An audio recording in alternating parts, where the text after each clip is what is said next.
Hello, welcome everyone. It is FMC. It is Tuesday, January 11th. I'm Jeremy. That is SP3. And we always, as usual, got plenty to talk about. We got the NBA Finals, which are maybe over, maybe.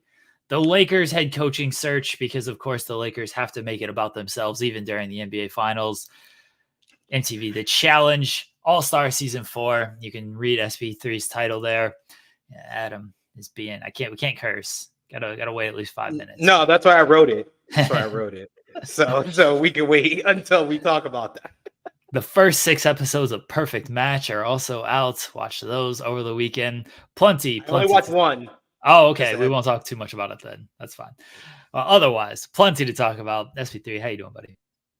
I am doing well, as you can see, or you saw on In the Weeds on Friday. I've went the upgrade of 1 pound more to go from 50 megabytes to 500. So I no longer look like SP3PO, which was a great comment in the chat one of these weeks. I forgot which one, but yes, I am at full capacity to be here and talk my S again. This is still early in the show. And talk about some NBA finals, a little bit on that, because I don't think it is over, folks. It's not over just yet. And we're also going to talk about the Lakers head coach search, because we foreshadowed Lakers going after a great college coach. And we'll talk about that during today's show. And yes, Adam from the challenge, and the fact that Perfect Match already, I only watched one episode. I actually watched it early today. My family, my wife, my missus, my kids went out for a little bit, and I was able to watch the first episode. And immediately after watching the first episode, because my missus wasn't sure if she really wanted to watch Perfect Match, she was like, I wasn't really into the season 1. I watched the first episode and I was like, no, you have to watch this, because this has the right amount of drama for you to enjoy. And like, I think like 10 minutes in where I was like, oh, I see where we're going here. And you're going to put 2 guys that have good reason to not like each other in the same house. This is great. The great stuff for Perfect Match already in episode 1. So yeah, I'm ready to talk about all that stuff. And maybe if we can get all that stuff into an hour, we can spend 30 minutes doing another chapter of Too Hot to Handle.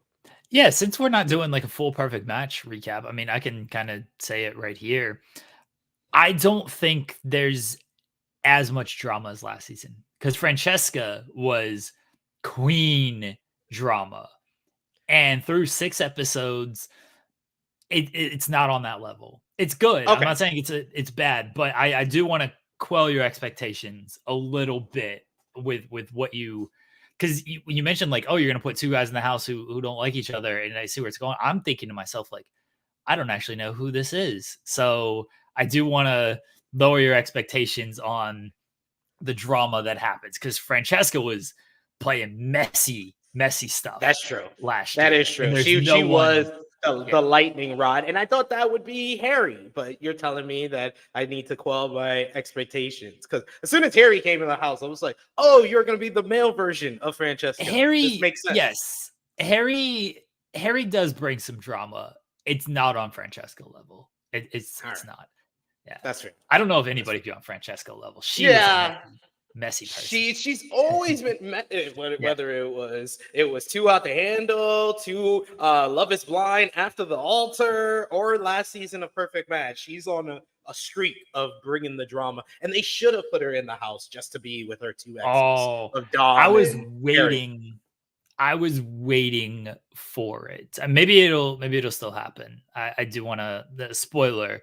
So far, she's not in the house. I was waiting for her to come in the house. And I'm a big fan of Tallulah. I didn't mention it here. This is usually where I talk about all reality shows, but I actually watched Tallulah on The Trust, which is a really good show. I'm big into strategic competition games in reality shows, and The Trust is that.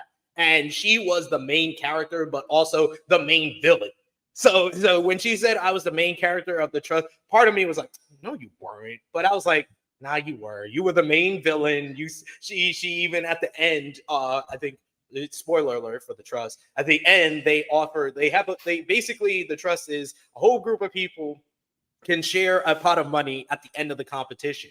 but all it takes is one vote to eliminate people. So Talulu started like a female like alliance in the house that were like picking off all the men at certain points. And from the very beginning, from like the first, they didn't even let one vote go down where they didn't vote somebody off. They voted someone off on like the first time they could, and they were targeting different people at different times. But then the men in the house realized and peak game on what the game they were playing, and then Talulu had her back against the wall, and they kind of accepted her in the trust at the end. But then at the end, right before the final thing where they all can decide if they want to share the money or eliminate someone so they can get a bigger pot, she took $25,000 out of the trust, and no one knew about it until the show ended.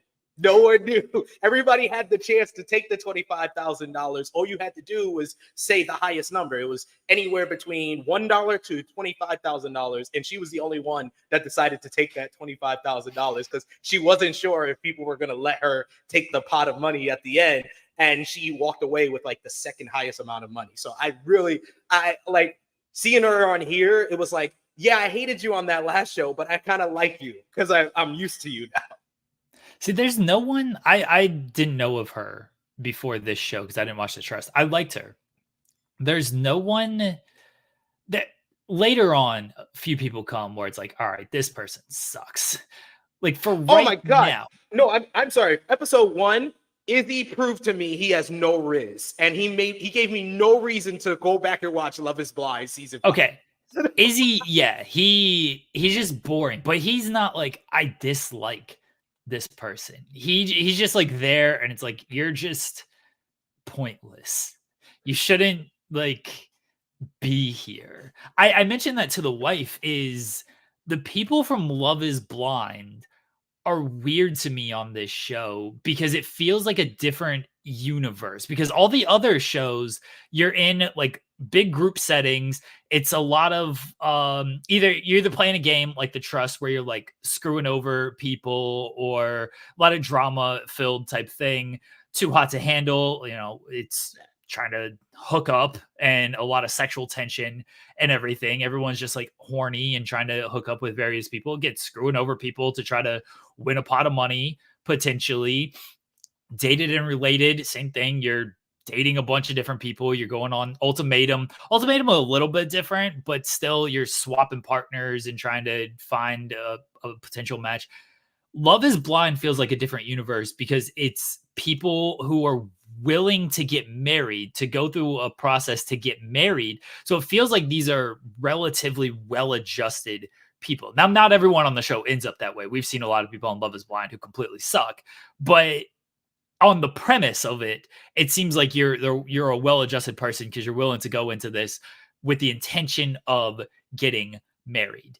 And so when I see Micah and Izzy, and then there's people who come a little bit later from Love Is Blind, but when I see Micah and Izzy, I'm thinking like, these people don't belong here. It feels like they should be elsewhere, not trying to find their perfect match on a terrible dating reality show where people are playing a lot of games where they don't, even if they don't think they're playing games, they're playing games out here. So that's right. What feels weird. He came in immediately and was like, I want to win this. Yeah. Yes. Finding his perfect match at all. I did enjoy that. I did enjoy the people that they had first from like Too Hot to Handle. They had Zanti from The Circle, which I felt like Zanti, when I saw her on The Circle, I was like, you fit in more here than you did in The Circle, honestly. See, in The Circle is another game where it's about a little bit of deception, everything, because you might be playing a different person and stuff. Again, the universe of Love Is Blind feels like a separate universe from all these other Netflix shows, even if it's not quite true. So when I see like Izzy in here, I'm like, oh yeah, Izzy's just like kind of a reserved guy. He doesn't feel like he fits in this group here, and he certainly doesn't. That you watch the show, you just like, oh, is he? Even Micah, like Micah's a little bit more out there, but Micah's a little pulled back as well. And it's like, yeah, you don't really fit into the, hey, let's go out and do a bunch of body shots and lick feet and all this kind of stuff that they were doing on the first episode. Like, it doesn't feel like you fit in this world. That's just me when it comes to the Love Is Blind and how they act in the house. Well, you'll see more of that later on. I don't want to spoil too much. Guys, we're 10 minutes into this episode, but leave a thumbs up on the video. You can leave a super chat if you would like. You can leave a question, comment, statement. We're good about interacting with the chat, regardless of you give us money or not. But if you do give us money, it helps support everybody else on this channel. So we appreciate that. Michael asking, glad to see Yins, but wasn't Zarian's show on Tuesday or is it Thursday? I forget. It is Tuesday. There is no episode today. Don't ask me why. Ask Andrew Zarian why. I assume Westminster Dog Show is going on the Fightful main channel, the Westminster Dog Show. Yes. Zarian's show, according to John's tweet. So Zarian, I don't know why there's no Beyond the Bell today. Maybe Zarian will be on in the Wings tomorrow to talk about why there's no Beyond the Bell today. Oh no, why was Sexy Red arrested in a New Jersey airport this weekend? Oh no, was he? Was it before or after NXT Battleground? On video during massive airport brawl that got her arrested. It was a minor offense, but she was part of a brawl. I don't know. It just says it was the rapper got thrown in cuffs and hauled off to jail early Saturday. So she clearly this happened, and then she's like, all right, I gotta still pop ass at NXT Battleground. That's great. That's great. The commitment there. She made the date. She made the show regardless of getting arrested in New Jersey. Someone stood next to her and thought that they saw us two bad bitches. They wanted to pop ass with her. And she was like, nope, wrestling is not fake. Yeah, there was a big brawl, and it seemed like she was fine, fortunately. She got arrested, but she was clearly she made Battleground, so she was arrested for disorderly conduct. That's hilarious to me. No mention of NXT Battleground on this TMZ post, by the way. I like how TMZ is saying she hopped on social media later this weekend saying she just got out. Like, well, clearly she just got out. She was at Battleground. She's good. Exactly. She had responsibilities to get to. I appreciate that. I appreciate her commitment to the business. She's got a commitment to the business, and she made it. So respect to Sexy Red. That's what I say. Bless Sexy Red. Bless her for making 60-year-old Shawn Michaels not look like a creep at all with all these videos that are coming out. Not creepy at all, Guy pushing 60, born again Christian, not creepy. A lot of people seem to be accepting it, and I'm just like, well, it says a lot about you. But anyway, wrestling business, SP3. It's the wrestling business. Oh God, I'm like, what the hell is this creep doing? I was like, I knew Brett was always right. But yeah, so you got to talk about the NBA Finals because the series has not even begun yet, folks. Okay. Let me break this down. The NBA playoffs is one thing is always true. You hear it from the announcers, you hear it from the analysts. The series doesn't start until one of the teams lose at home. All the Boston Celtics did is they took care of their business. They took care of business at home. And they really kind of gave the Dallas Mavericks an opportunity to win game 2. But it seems like right now, a good friend, Luka Doncic, doesn't have any help. I got on the phone to the family, and I was like, what's going on with Kyrie? Because he has not had the best start in Boston. And I know that a lot of that has to do with being called the N-word a whole bunch of times whenever he shoots a shot, because it is Boston, and we know his history within Boston, and we know Boston's history of being nationally known racist when they come to that building for the Celtics. But I think that has a lot to do with it. But when your second biggest star shoots 13 of 37 in the first 2 games and a combined 28 points, it just ain't going to cut it. And it's also not only down to Kyrie Irving, it's down to Jason Kidd, because he is definitely being outcoached by Missoula right now. Missoula has made adjustments whenever, Dallas was on, stretches of playing good basketball. He made the adjustments and he was able to get Boston back on top. And Jason Kidd is being outcoached. Why is he giving Maxi Kleber so much time when Maxi Kleber can't hit a wide open shot, it seems, in this series? So he missed a whole bunch of them. I don't understand why he keeps putting him in when he has young scorer like a Hardy. He needs to give more time to, Lively. He's been off and on. Derrick Jones Jr. has been off and on. A Hardaway, I don't think he's getting enough time on the court. He hasn't played at all. Yeah, he's not getting enough time on the court to get it going and play. So, yeah, it's a lot of issues going on as far as the coaching. I think the coaching is the number one issue that Dallas needs to adjust when they make their way back to Dallas and we go to Game 3 on Wednesday, which means that WWE put the foot on the neck of Dynamite, but that's another story for another day. Cody Rhodes going to be on tonight. But on Wednesday, I think they got to make those adjustments because Jason Kidd is being outclassed by Missoula right now. And I think that's the number one issue.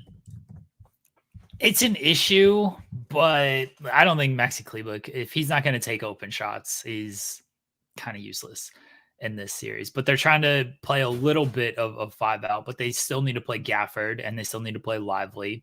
Gafford maybe is a better option right now.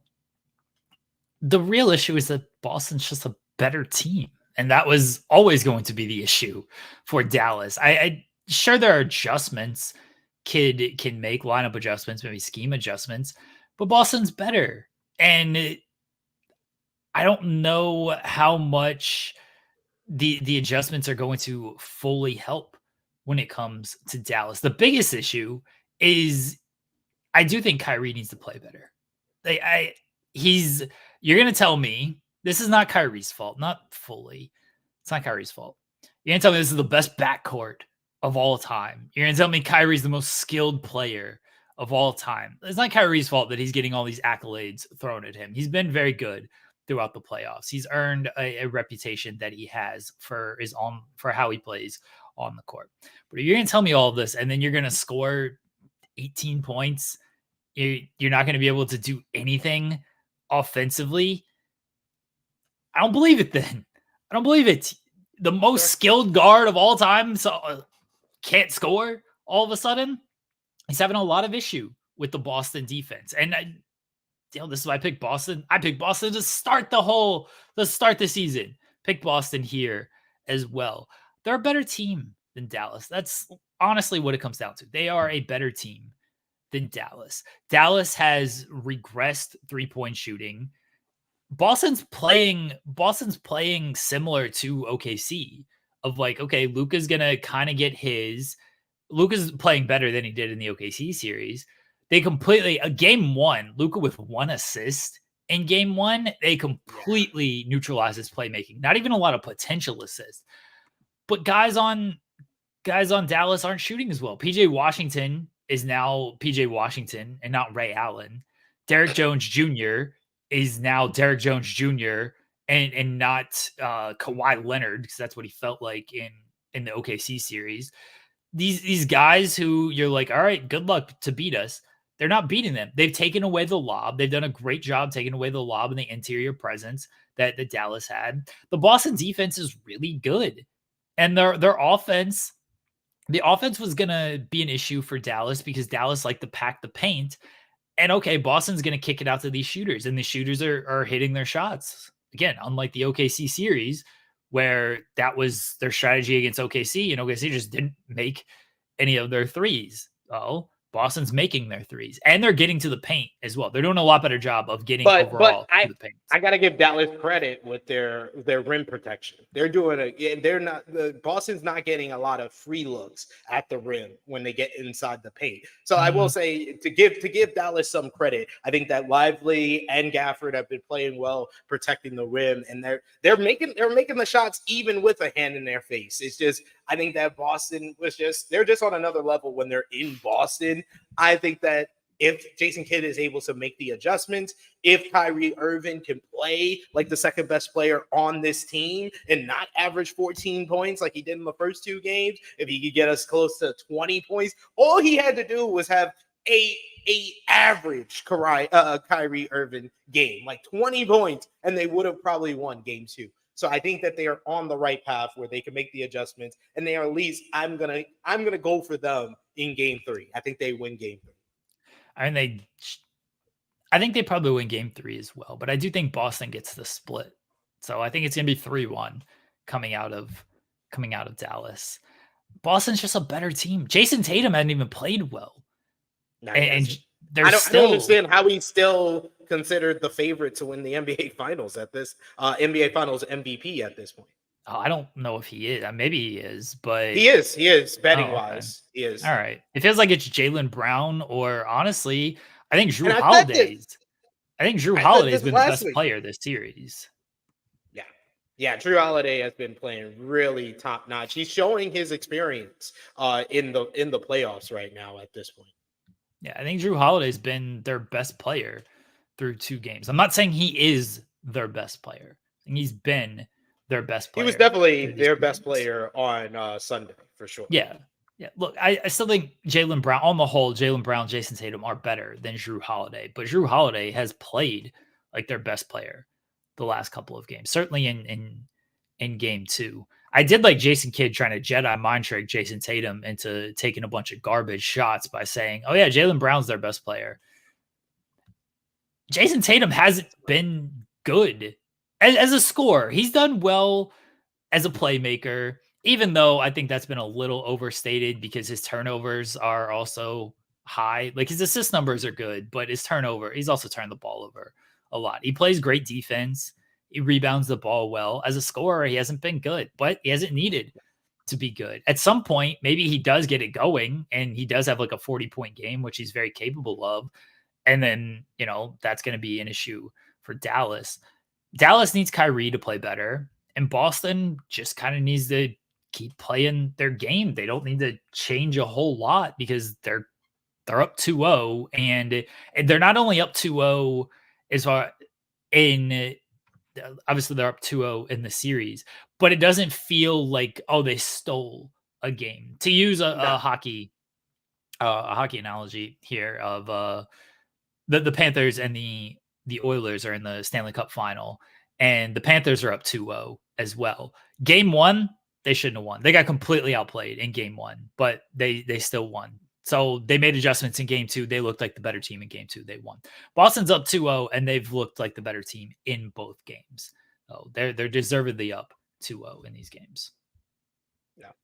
I'm looking forward to game 3. I think that, like I said, Dallas going to make those adjustments. Jason Kidd, you just got to step it up because Mazzulla, if you ask me who's the better coach between Jason Kidd and Mazzulla at the start of the series, I would have said Jason Kidd, and he hasn't shown that yet in the first 2 games, in my opinion.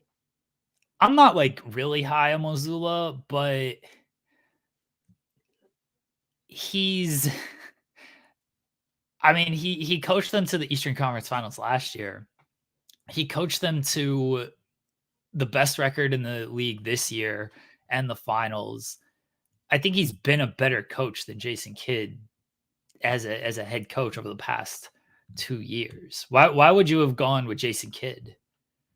It's based on experience. He's won a championship before. Yes, I'm still going with it was co-head coaches when he won the championship with the Lakers. And he's a former Laker head coach. So I mean, yeah, of course I'm gonna go with Jason Kidd. I'm gonna go with Jason Kidd over Mazzulla. But yeah, I agree with you. Mazzulla has been the better coach over the last 2 years. I just didn't. I like a lot of people out there. I don't have that instant trust in Mazzulla, but he's proven me wrong. Yeah, I would have favored Mazzulla over Kidd overall, and I think Jason Kidd's done a great job in these playoffs. I just think Mazzulla overall has been the better coach over the last 2 years, and he's got the better team. Like at the end of the day, he does have the better team. He can utilize different weapons. I mean, they're bringing Porzingis off the bench. If they want to put Porzingis in the starting lineup, then I think that's whole other issues for Dallas. I don't know if that's going to happen just because right now coming off the bench is working. The starting lineup's playing really well for Boston. So why fix what isn't broken? Yeah. But if he wants to put Porzingis in the starting lineup, that could be an issue. I just think the matchup wise, this is why I thought Boston's going to win. Matchup wise, Boston was a tough matchup for Dallas because everything Dallas liked to do, Boston's good at taking away, or Boston's good at capitalizing on, like with the way the Dallas defense plays. Boston's good at capitalizing on that. And so far, that's exactly what's happened. I feel very good about my Boston prediction. I thought you were just going to say my Boston. And you got on me for that. Boston's on my team. But I'm still rooting for the Dallas Mavericks only because I want to avoid Boston getting one more championship over my Los Angeles Lakers. But my Los Angeles Lakers are stealing one thing. That's the headlines this week. As always.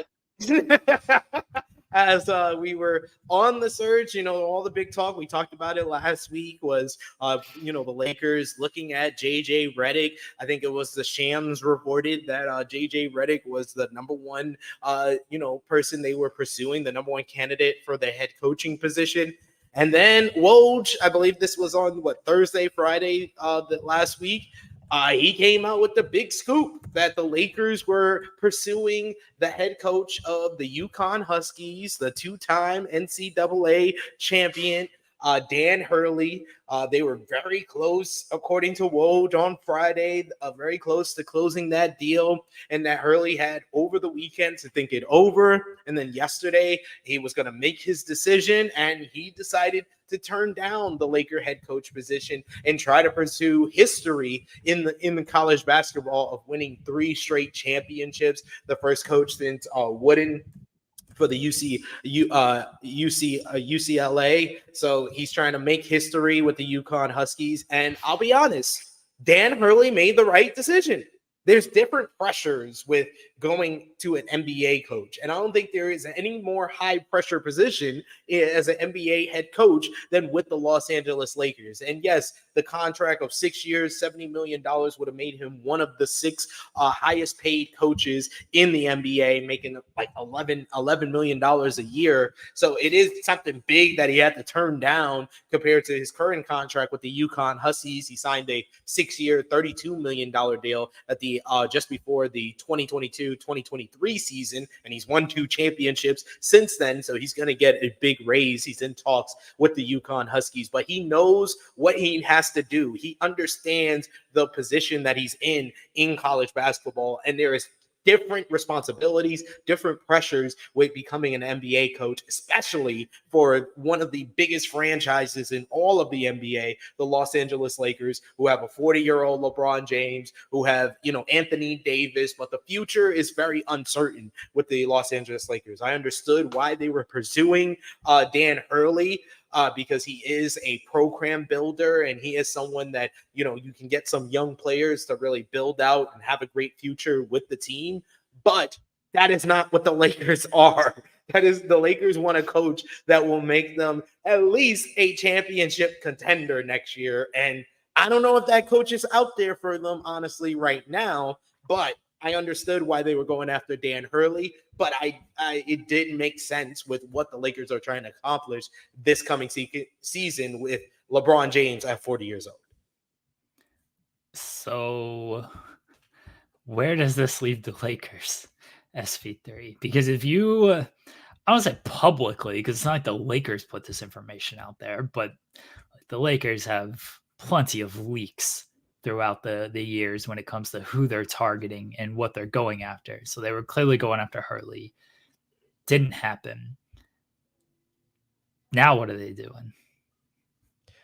Seems like we're going to get James Borrego, which, I mean, the Lakers, man, when you look at the list, ever since Phil Jackson left this team in 2011, it's been a revolving door.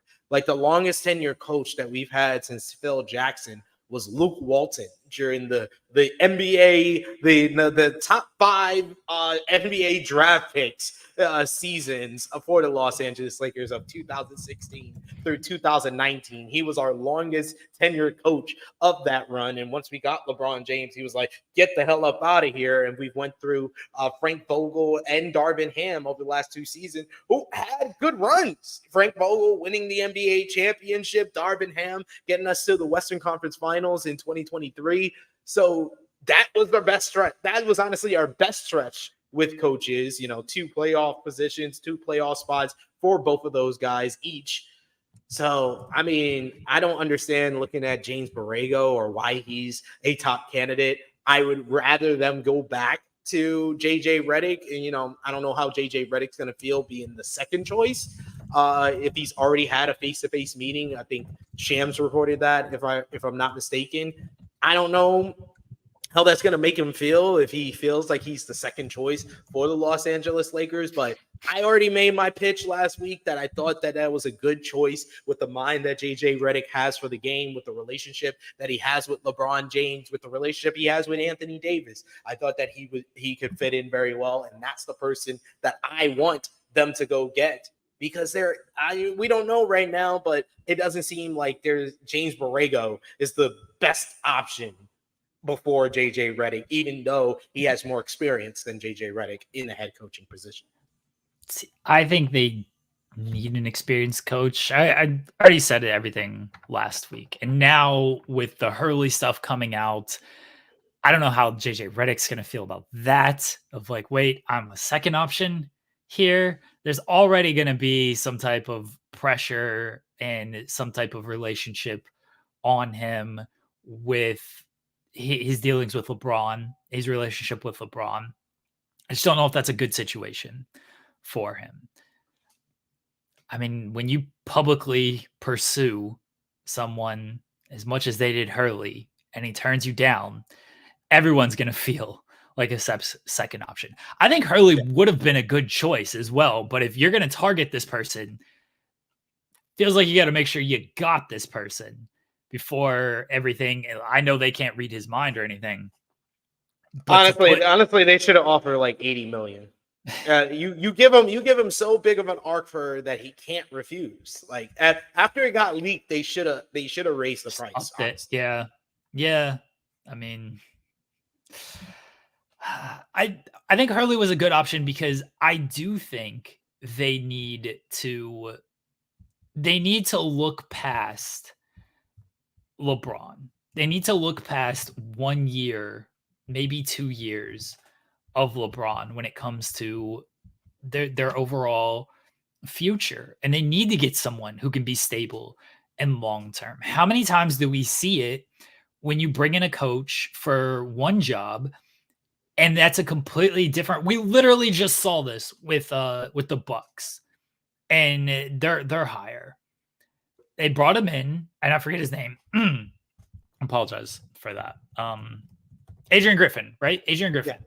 They brought in Adrian Griffin for one job, and then they traded Drew Holiday, got Damian Lillard, and now it's a completely different job because it's a completely different personnel. We see that all the time when it comes to this. So you bring in, let's say you bring in JJ Redick, and you're bringing him in for one job, and that's going to be to coach LeBron James.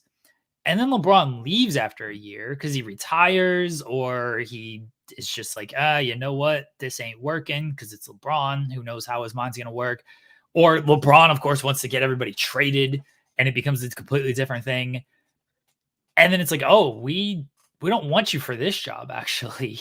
We wanted you for this with this personnel. Now we got this personnel.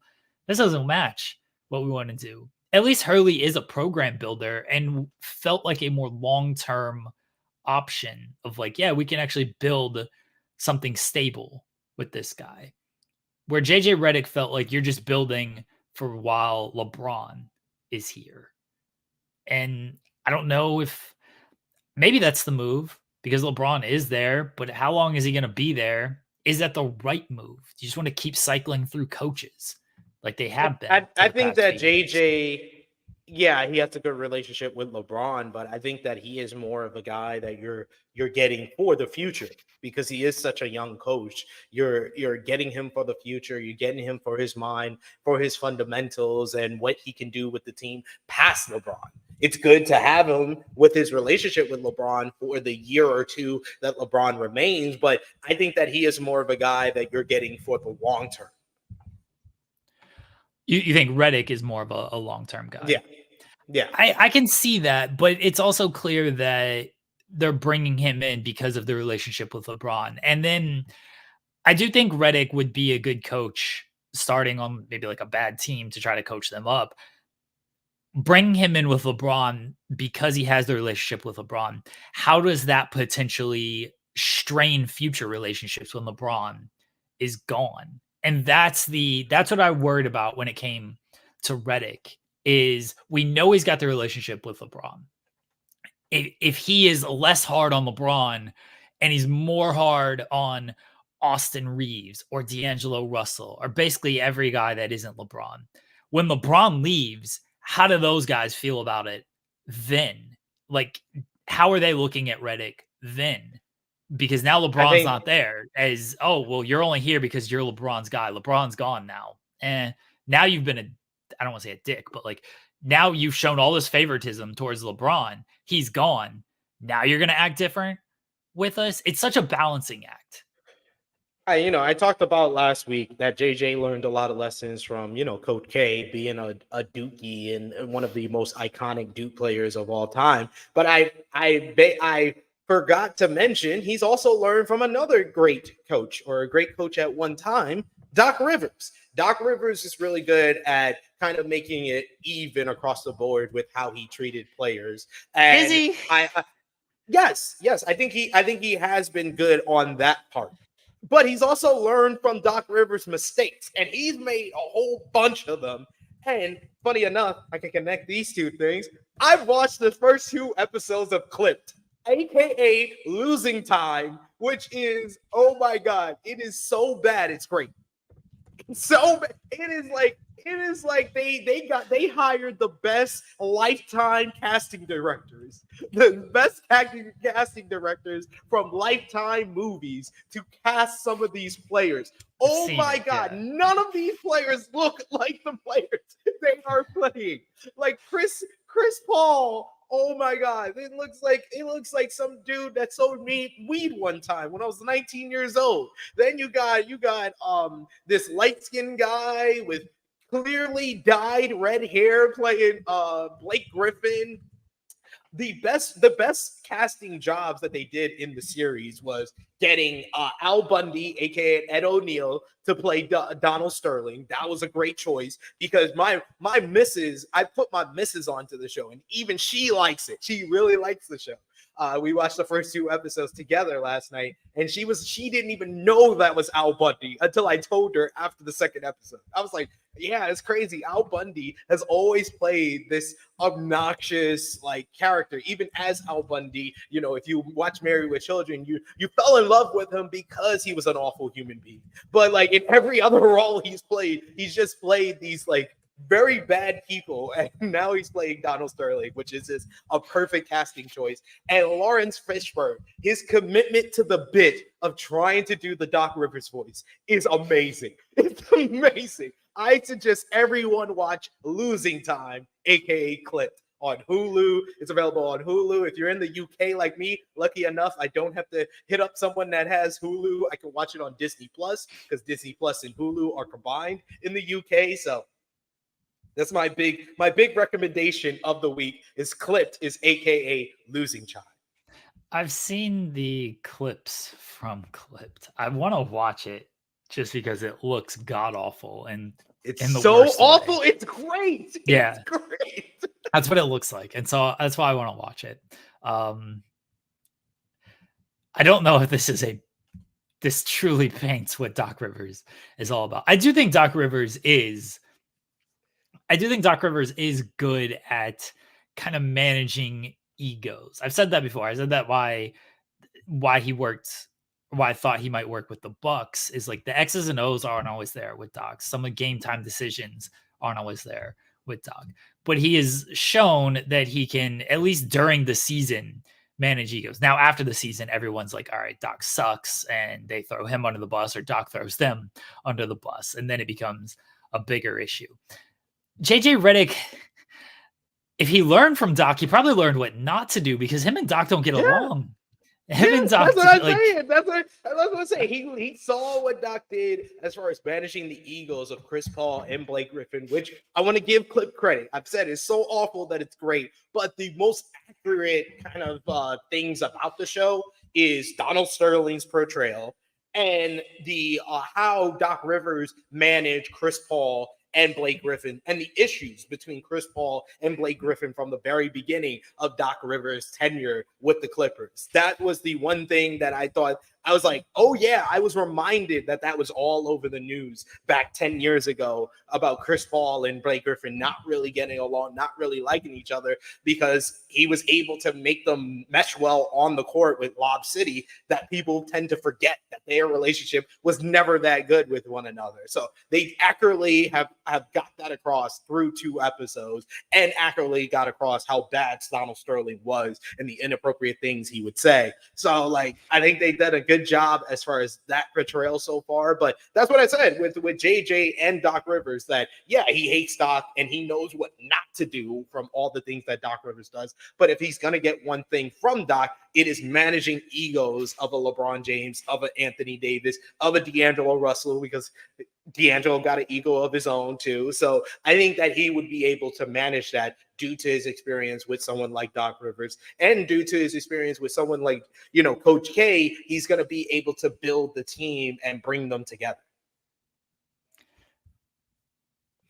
Maybe. I believe in you, JJ. And they did you wrong too. They did you wrong too on the casting. Oh my God, that dude. They did everybody wrong on the casting.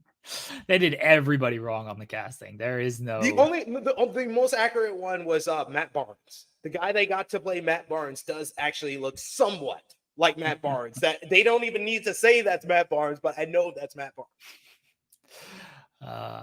They did everybody wrong on the casting when it came to that. I've seen all of that. It's hilarious. I do want to watch because it looks the Steph so Curry and Klay Thompson. That's oh my God, not awful.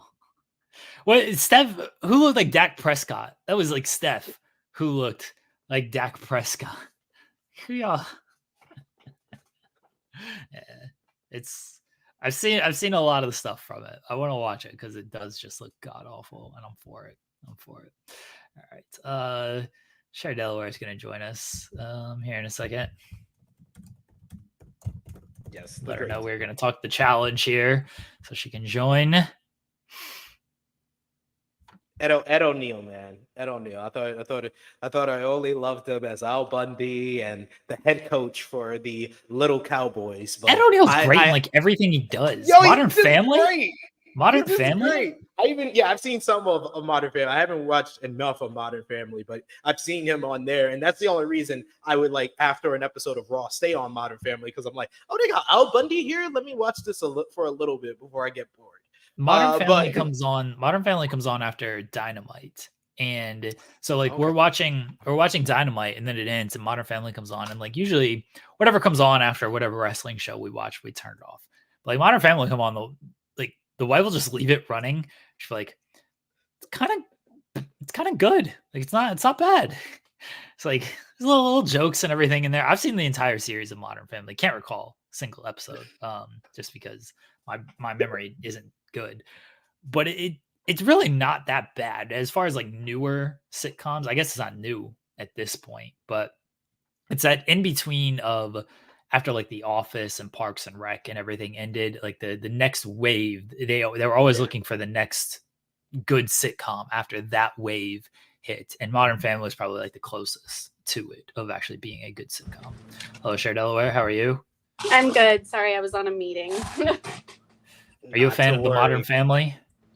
I have never watched Modern Family. No. All right. Well, there you go. That's fine. We were just talking about Ed O'Neill as Donald Sterling and talking about the greatness of Ed O'Neill as. Oh yeah, Ed O'Neill's amazing. Yeah. And Little Giants. Yes, I saw Little Giants. Yes, the Little Cowboys. That's what I call the coach. He was the coach of the Little Cowboys in that.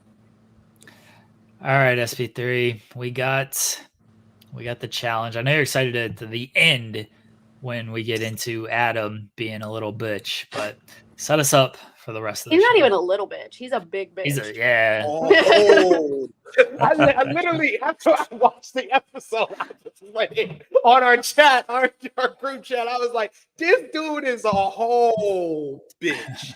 Oh my God. But got to talk about, this was the episode following the Cara, Cam, and Laurel, pussing out. And of course, we start off this episode with Laurel kissing up on Nicole. And also taking no responsibility for the fact that she played Cam. She's like, oh, Cam is eliminated. That's not on me. That's Cam's fault. That was the exact quote from Laurel. Laurel might be one of the most unself-aware people that has ever set foot in the challenge house. Oh yeah, when she was like, I just gotta remind myself and tell myself that it's not my fault that Cam has gone home. It is Cam's fault that Cam has gone home. Like, you said you were gonna go down there and you were gonna face Cara. It's partially your fault that you set her up for this. Gone. Like, yeah, you set her up. Like, did Cam, could Cam have won the challenge or the elimination and remained? Yes, sure. Cam controlled her destiny in that way. But you fed her, oh, go down there and I'm going to pull you out. I'm going to go down there. I'm going to face Cara. You fed all of that. And then you were also like, I got to get my star. Like, it's on me to get my star. Well, that was your chance, dummy. I want to eat Cara's ego. That was an exact quote from her in the last episode. Eat Cara's ego. We know the type of eating you doing on this challenge. I'm good on that.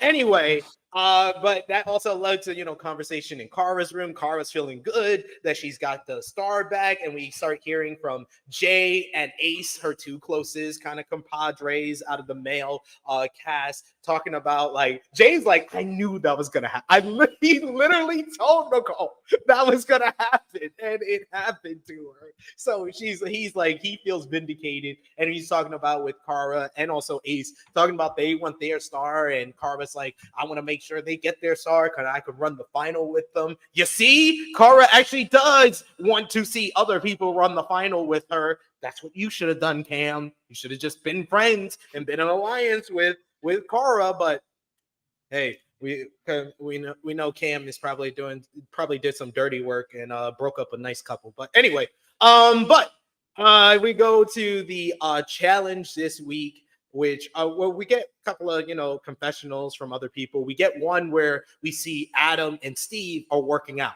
and this is the setup for what goes on later in the show. Because Adam and Steve are working out, and Adam talks about how he has a close relationship with Steve, how they both have stars and they want to run the final together, how they came from the same Road Rules season and they stayed in contact with one another. And he talks about how Steve is a great husband, he's a great friend, and he's always been there for him, and he really wants to see him be successful and stuff. Take note of that. We'll get back to that. But we go to the challenge this week, and this is the type of challenges that I enjoy. It's a circus game. It's a carnival game, basically. They're in basically like shopping carts, and they have to lasso these like loops. It's like a little like circular structure that has like a little thing that you can get a lasso on and pull yourself, and you have to pull yourself to the end of the track and grab a star, and that's how you finish the race. So Ace was probably going to be the favorite to win this, and also Cara, because Cara has experience with horses, so you would assume she has experience with lassos. Ace is a country boy, so you would think that he's pretty good, and he got off to a good start. But the key to this was they never said you had to lasso every single loop. They said that you had to make it to the end of the track, get your star, and whoever gets there first wins the race. So Jay took account of that. And once again, Jay Mitchell is impressing the hell out of me. This is one of the best redemption arcs we have seen on All Stars, from I can't drink the drink to what Jay has become, where he's thinking smarter than his closest alliance and stuff like that. And he knew that Laurel was going to do that last week, and then this week he listened to the rules. So he did the first one and he got ahead, and he realizes, oh, Ace is way ahead of me. So what I should do is use these guns I've been working on and push myself and propel myself by the cart. So he just basically pushes himself off of that first one. He goes to the next one. Within like a minute, he's past Ace and he wins the race. He just thought smarter. He worked smarter, not harder, and got the win. Well, he did work hard because he had to push himself and propel himself, but great job by Jay. Laurel was the winner for the women because Laurel loves these carnival games and she's just a freak of nature. So she won that easily as well. And I believe so they were the winners. So this was officially a men's week after 2 straight women's weeks. So Jay, very confidently, he wanted to win so he could throw himself down there because he wants to get his star. He seems to be the only one who doesn't have a star, who's very committed to getting a star at this point. And he basically is set to throw himself down. He even, at the end, part of the losing group was Steve and Leroy, who both had stars, as well as, I believe, Ryan was also in the losing group. And, Leroy comes to Jay and he was like, man, I don't know how this is going to work. I'm in the losing group again. And Jay even gives him like that kind of like solid kind of deal with him, and he says, I'm going to throw myself down there and I'll replace you if you're voted in. But a part of the middle group was Nicole and Cara, who were both looking out for Jay and wanted to give Jay whoever he wanted to be in the elimination for them. But there was also Adam, and I believe who else was in the middle group? Avery wasn't. I know Avery wasn't. I know Veronica wasn't. But I think it was Adam, Derek, and Ace. Yes. Adam, Derek, and Ace were the males, and Nicole and Cara were the middle group for the females. So what Jay really wants is he wants Ryan in the elimination because he talks about how Ryan and him have this close bond. We heard earlier in the show Ryan and Derek talking about how they need to get their stars. They're still here and they're together and they have this great, they're gay best friends. They're the all-star gays, as that was coined on social media by somebody. They're the all-star gays, and they want to go to a retirement home together and drink tequila and grow old together, and they want to get their stars and go to the final and run this final together.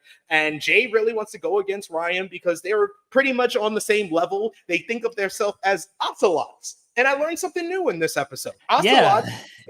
Yeah. You want to explain to the people what an ocelot is, Jeremy? It's not a lion. A lot of people like to refer to themselves, oh, I'm a lion or a tiger, king of a jungle type animal. It's more of a small cat that tears you apart piece by piece. And you're right. Like, you don't learn a whole lot watching this show. These are some of the dumbest people in the world. You only learn stuff on like the trivia challenge. And that's when they do actual trivia and not, challenge history trivia. But they were both like, we refer to ourselves as ocelots. It was very cool to see them like kind of synchronize of this and being on the same page. Because I was expecting when Jay was like, yeah, we're ocelots, I was expecting Ryan to be like, no, we're not that at all. I have no idea what he's talking about. He's like, we're what? Like, oh, look at them. They are kind of connected here. But Ryan proved himself that he is not an ocelot. No. Ryan, literally, he is under the assumption that Laurel is, that there's going to be more opportunity, that there are 2 mysterious stars around. And I'll be honest, the talk of there's 2 mysterious stars, if they turn up and they give 2 extra stars, so there's 8 people running this final after they made such a big deal about the 6 stars this whole season, I'm going to feel let down as a viewer. I just want to put that out there. I really think that these people are playing a very scared game right now, and they don't deserve the extra stars to be thrown into the game because TJ has made it very adamant. You got to throw yourself down into elimination. That's the only way you can get a star. So if they decide that the next daily challenge, which should be the last daily challenge, because we're on episode 11 next, and there's only 12 episodes in the season, and you would think that the final is going to be that 12th episode. So there's only one daily challenge left. And I really feel it's going to be for 2 extra stars because they had Ryan specifically say that. They had Laurel say that the week prior. And he's convinced that's what's going to happen. So Ace, who is the nicest person in the house. He's just the sweetheart of the house. He's friends with everybody, but he's very much friends with Ryan, and he doesn't want to say Ryan's name, even though he's in the middle group. You know, Leroy, and we get a nice little montage from Steve, who he talks about after the challenge. He's like, "Oh, you know, I'm good to go. You know, it's gonna be Ryan down there, and maybe Leroy or me, but Jay says he wants to go down there, so he'll replace one of us. But you know, Ryan's gonna go down because he wants a star too. So I'm gonna go wash my hair." And he talks about his conditioner. He puts in this nice little conditioner because he has nothing to worry about. And then when he comes out of his shower after his nice little hair wash, he finds out that Ace had a conversation with Ryan, and he asks him, he was like, "Do you really want to go into the elimination?" And Ryan says, "No, I don't." What? This was I was like, what is going on? This was funny. Steve just like took a shower, come out, find out he doesn't want to go. A waste of a good conditioner. Just wasted a bunch of conditioner on that shower. Steve is the funniest person on this season. Steve is the funniest person on this season. And I never thought that I would like Steve either, because like the first season he was on, him and his freaking hand modeling, I'm like, oh my God, Steve, you are so annoying. And now I'm like, I'm glad he's still on. Like, he's so great. Between him making his own workout equipment and then the conditioner story, he's just so great with that. But so yeah, it's Orion decides he doesn't want to go in, and he says he would really appreciate if he doesn't go in. We even see a conversation between Jay and Ryan, and Jay's like asking him, he's like, "I hear you don't want to go in." He's like, "Oh, I'm willing to go in if the 5 people vote me in." I'm just like, you don't have a choice. Like what? Why? yeah, why I'm willing to do it if I don't have a choice, but to go in. Like, what? It made no sense at all. And then when you find out what the elimination was, he could have got his star. Like, what are we doing? Like, why do we have so many people playing this scared game? I understand they probably get checks, you know, for how many episodes they're on the show. And I understand that some people like Flora and Veronica and people like that are staying on as long as possible to collect the episode checks. But I hate that is not fun for us as viewers. But No. because Ryan has all these relationships that are in the middle group with Ace, with Derek, he has a good chance here. So we go through the voting process, and right off the bat, Adam is the first one who is. I understood his thinking as a star holder. He wanted 2 of the star holders to be in the elimination. So worst case scenario, if Jay pulls a Laurel, it's star holder versus star holder. They can only take each other's stars. So that's what he was thinking. That was his thinking, regardless of him having a 20-year friendship with Steve. He was the first person who voted for Steve. He just said, "Fuck all that. I'm going to throw him under the bus." Remember that as well. I just want to remember that. So he's the first one to vote. Nicole votes for Ryan and Steve. And I believe Derek votes for Steve and Leroy. And like I said, Adam votes for Steve and Leroy. So Kara goes around and makes sure everybody votes. I'm gonna criticize Kara here. Ace has had your back this whole season.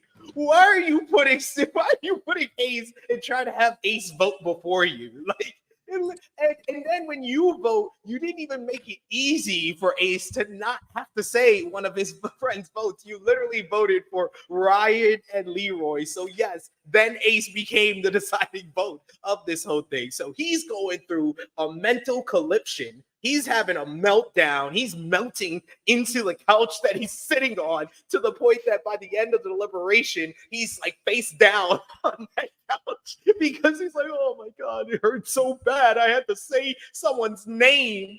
But he doesn't want to say Ryan's name. He really doesn't want to say Steve's name. He says Leroy first. And he's like, I don't really want to vote for anybody, guys. Can I just vote for Leroy and that'll be it? And vote. They say, nope, you need to vote because Cara just said you got to vote because you're the deciding factor here. And he votes for Steve because he made the promise to Ryan that he wouldn't say Ryan's name. So for what? He didn't even say anybody's name. He's just like, I can't do it. And then like Cara's basically like, okay, so you're voting for Steve. And then he just doesn't speak up or anything. He like still would not say anybody's name. Oh, I felt bad. I felt bad for Ace. And Ace is the nicest person in the house. So I felt bad for him. Yeah. But yeah, it's Steve and Leroy. Steve for the third time. Leroy for the second time. Thrown into the elimination here. And I just felt like crap for all these. I felt like crap for Ace. I felt like crap for Leroy. Felt like crap for Steve. I felt like crap for Jay. Like it's like this is one of the worst like eliminations because I felt bad for everybody involved. So, Jay made his promise, and rare occasion here in the challenge house, someone lived up to their promise. As Jay sees the elimination is totally not in his favor at all. And it would have been 100% understandable for him to say, sorry, Leroy, you're going to be like Cam. You got to go into this back-to-back weeks. That would have been crazy.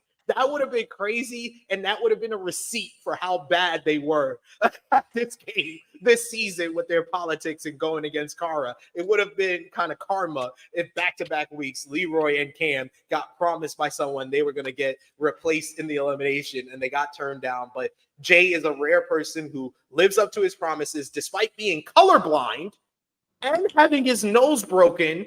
In a water challenge where he can't breathe through his nose, he has to hold down his nose every time he goes into the water. He still replaces Leroy, and Leroy tells him, Leroy is great in this small portion of the elimination because first he tells Ace, don't feel bad, Ace. Like no one's upset with you. They're only upset because you keep talking about how bad you feel. Like, relax. It's just a vote. It's not that serious. Well, and when you're down to this point, you don't really have an option anymore. Like, I mean, if you're taking it personal when you're down to this many people, that's on you. No. And Ace has never been this deep. It's been a while since Ace has been this deep into a challenge. So I understand what Ace is going through. This is a new experience for him. No, I mean like the people he voted for. Like if they took it personal that he voted they for seem him. I mean, they Steve, all seem fine. Yeah. Yeah, Steve's like it's okay. Leroy's like it's okay. Like it's good. Like don't worry about it. Yeah, I think Leroy's like nobody died. Like he's just not used to being in that position. But definitely, like if we're down to 6 people, like I'm not gonna be like, how dare you vote me in? Like, okay, you had to pick somebody. It's not like you had to throw away people at this point. Yeah, and Ryan put him in that position, honestly, by being scared. Yes, man, Ryan disappointed me. I liked Ryan this season too, but he disappointed me there. But yeah, Jay throws himself in. He replaces Leroy, so he goes against Steve, and he was behind the 8 ball to begin with. I think he played the game as good as he possibly could with the broken nose, with being colorblind. He still was able to get 2 of the poles. So basically the elimination it's a big water tank that they have to climb a ladder and jump into the water. And at the bottom of the water is puzzle pieces. They already have a couple of puzzle pieces, which is like the predominant colors of red, green, blue, whatnot. And they basically have to do like a color chart, which is like from the darkest shade to the lightest shade on this like pole, and they put it down, and if it's not the right shade, it's not going to fit. So they have to work that out, and they have to go to the bottom of the water and collect all the rest of the puzzle pieces. And Steve was able to complete that a lot better. He did mention though, him jumping out of the water was affecting his legs and his quads and stuff. And I hope that's not foreshadowing that he might have messed up his game with doing those jumps, because him and Jay, those jumps look like any minute they could come down and twist their ankle or blow out a quad because of how far they were jumping and stuff. And Steve is an older guy. But in the end, Steve wins his third elimination. And we get Steve, he's already got a star, so he's able to steal anyone's star and give it to another person. And because Adam, his friend of 20 years, screwed him over and was the first person to vote for him, Steve said, karma is karma. So I'm going to take Adam's star and I'm going to give it back to Ace. Ace, even though Ace has also voted for him or had to vote for him, he's going to give it to Ace because Ace is the nicest guy. We even get a confessional from Flora. I don't know why at this point. Why is Flora still here? We should just purge her. She was still there. They gave her a confessional for some reason, talking about how, Ace is a double Asian. Ace is the secret Asian here. Yeah, that's why he got another star handed to him and stuff. Not even talking about all the other people that had stars handed to them, Veronica. But anyway, so yeah, that happens. He takes the star from Adam. He gives it to Ace. And then we get the whole bit inside of Adam. That man has been putting up a facade this whole season, including earlier in the episode, like I mentioned, when he's like, Steve's a great father. He's great this, great that. He's like, oh, Steve, fuck you. He puts up the middle finger. He's like, fuck you.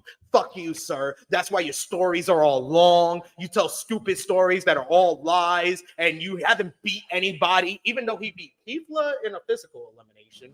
He outsmarted Tyreek in that first elimination with the balls, and then beat, Jay, who was at a disadvantage, but Jay has been arguably the best male performer this season. So he got out 3 pretty, good eliminations that proved that Steve is versatile, but no.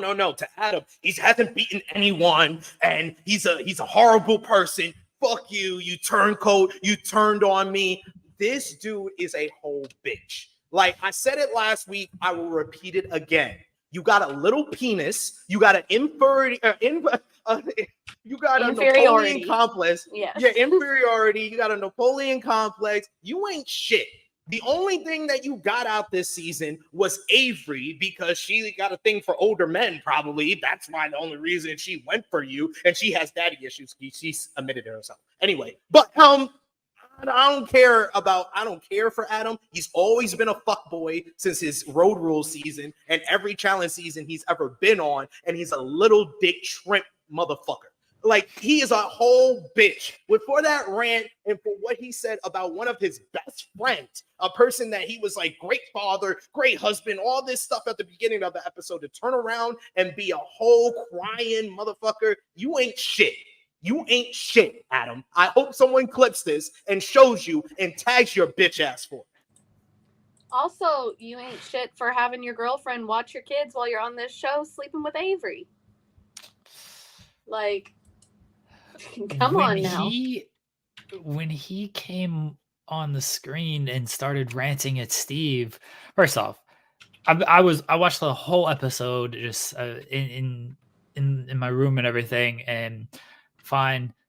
Of course, when Adam starts his rant, like the horde of children just start deciding to come in. And so Adam is cursing, and it's like, really? We've gone this whole episode. It's been relatively fine. And then the moment this idiot's on screen started cursing, all the kids want to come in and they need something. I'm like, shit, I gotta pause right fast.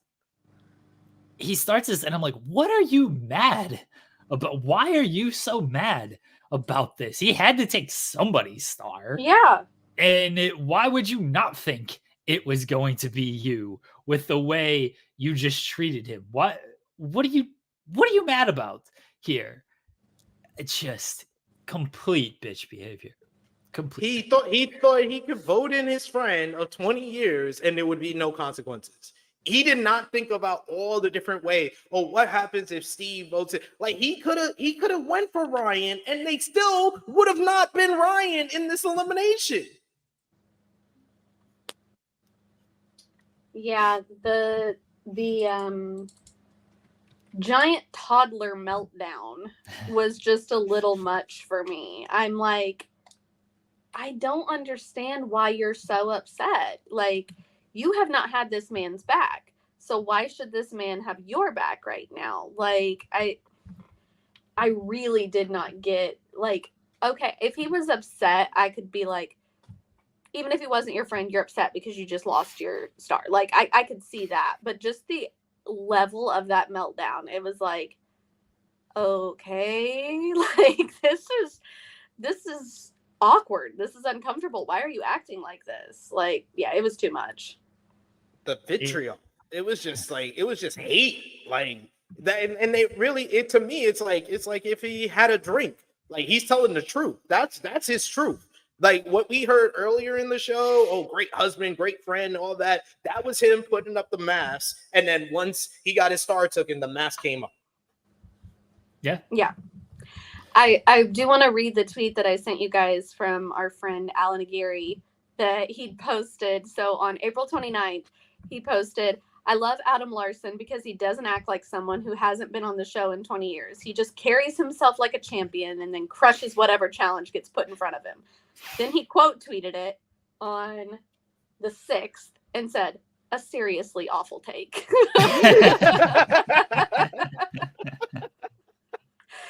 I laughed so hard when I saw that. Like, Alan writes a lot about the challenge and does, different things with it. And he is very knowledgeable about everything the challenge. And I laughed so hard. He just is like, yeah, that was terrible. I don't know why I said that. Like, because the first I like said it to y'all, I was like, I haven't switched like my feelings on someone this hard from episode 1 to episode 10 in quite some time. I don't think ever in the challenge.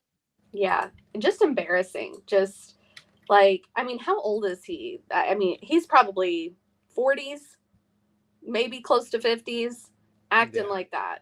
I would be so embarrassed. And then the Cara comment about confident woman, like, yeah, yes. It's really bad. Shout out to Alan Gary. The Caffeine Confessionals podcast is one of the better ones. If you want like a concentrated podcast about the challenge and reviews of each show, him and his crew do a great job. He's also a wrestling fan.